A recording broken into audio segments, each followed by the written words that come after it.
Olá pessoal, tudo bem? Eu sou a médica veterinária Gabriela, professora aqui do Instituto Lagos, e hoje eu vou conversar com vocês a respeito do vírus da raiva. Vamos lá? Então vamos lá, pessoal. O vírus da raiva é uma zoonose, ou seja, ela pode ser transmitida de animal para humano e de humano para animal. E algumas literaturas apontam que existe um número de sobreviventes. Porém, se tratando de uma doença que já matou centenas e milhares de pessoas, existem apenas, na teoria, 5 ou 6 sobreviventes dessa doença. 2 estão localizados no Brasil. Porém, essas pessoas que sobreviveram carregam até hoje sequelas gravíssimas. A raiva, pessoal, é uma doença que atinge cães, gatos, seres humanos, boi, vaca e outros ruminantes e também outros mamíferos. Mas como é que ocorre a transmissão? A transmissão é feita através do quê? Da saliva. Então, o animal infectado, ele carrega a doença onde? Aqui, ó, nas glândulas salivares. Mas para que essa doença ela consiga atingir o organismo, é preciso que haja o quê? Uma lesão, pois sem a lesão o vírus não consegue penetrar. Então como é que funciona? O animal que carrega o vírus, ele vai morder o próximo animal ou a pessoa, através da lesão que se forma na pele, o vírus vai conseguir penetrar. E ao penetrar, esse vírus tem tropismo, afinidade pelas glândulas salivares. Então, ó, o vírus, ele vai o que? Se multiplicar nas glândulas salivares e o próximo animal ou a próxima pessoa que recebeu uma mordida vai acabar adquirindo o vírus. Em algumas literaturas, aponta, por exemplo, a seguinte situação. Vamos supor que a pessoa ou o animal tenha uma lesão na pele, mas que a gente não consiga observar. Aí o animal com a doença, ó, vai lá e lambe a região. Existe a possibilidade, além da mordedura, através do quê? Da lambedura, de se adquirir esse vírus. Esse vírus, além de ter o tropismo, afinidade pelas glândulas salivares, ele vai conseguir penetrar onde? No sistema nervoso periférico.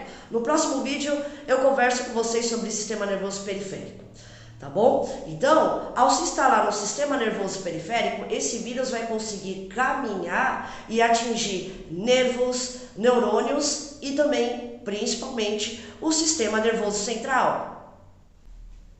Pois bem, ao atingir o sistema nervoso central, a raiva vai apresentar 3 fases. Uma delas é mais rara, mas eu já vou falar para vocês. A primeira delas é a fase o quê? Furiosa, onde um animal ou a pessoa vai apresentar agressividade, ela vai apresentar depressão, ela vai apresentar agitação.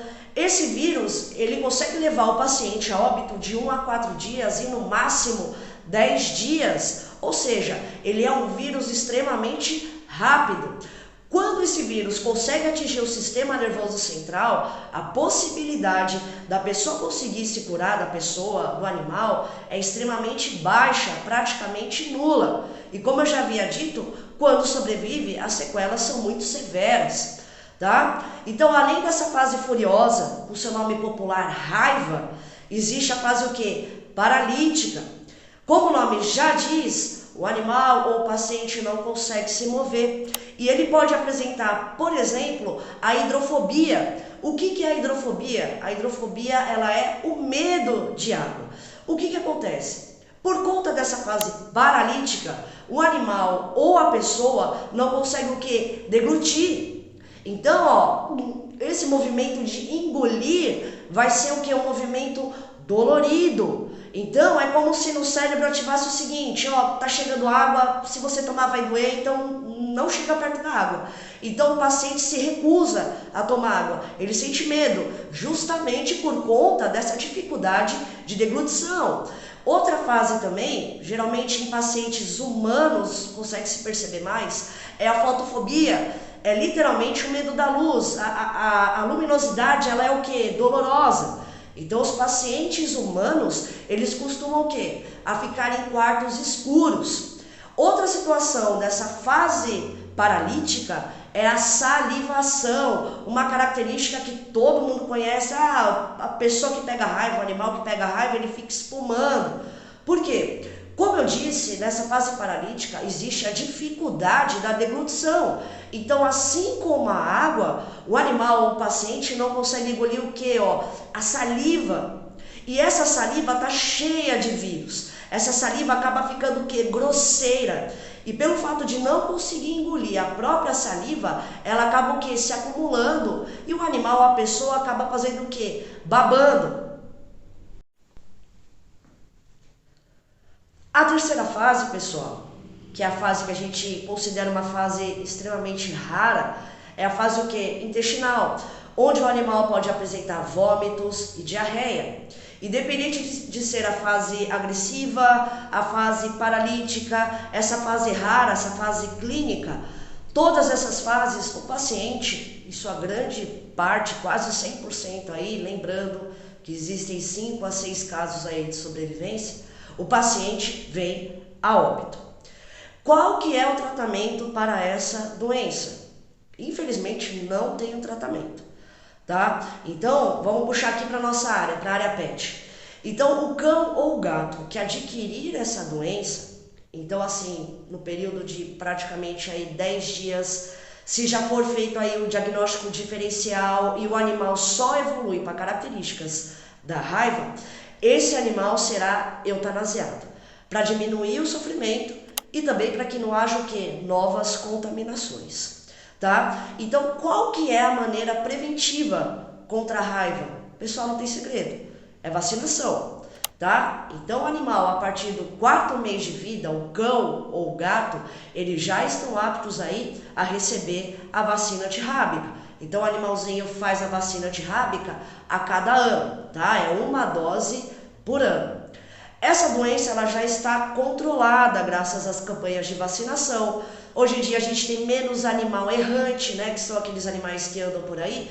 Hoje em dia eles estão mais abrigados, mais protegidos, mais dentro de casa. Então isso colaborou para que a doença o quê? Fique mais controlada. Mas não quer dizer que a gente tenha que parar aí a vacinação. Não, a vacinação continua. Vamos lá, pessoal. Vamos supor que você receba uma mordida de um cão, de um gato e de um morcego. É lógico que muitas vezes não dá para saber se o animal está com o vírus da raiva ou não, porque o vírus da raiva ele tem um período para apresentar os sintomas, tá? Então a gente não tem como saber de momento, é lógico que se o animal não apresenta nenhum sintoma, se ele tem o vírus da raiva ou não. Tá? Então o que deve ser feito? Lavar o rosto ou o braço ou qualquer outro local que foi recebida a mordida com água, sabão, produtos antissépticos e, com certeza absoluta, sem dúvida, procurar um médico. Pessoal, dependendo do local da mordida, vai existir um protocolo, tá? Depois a gente conversa sobre o protocolo vacinal aí.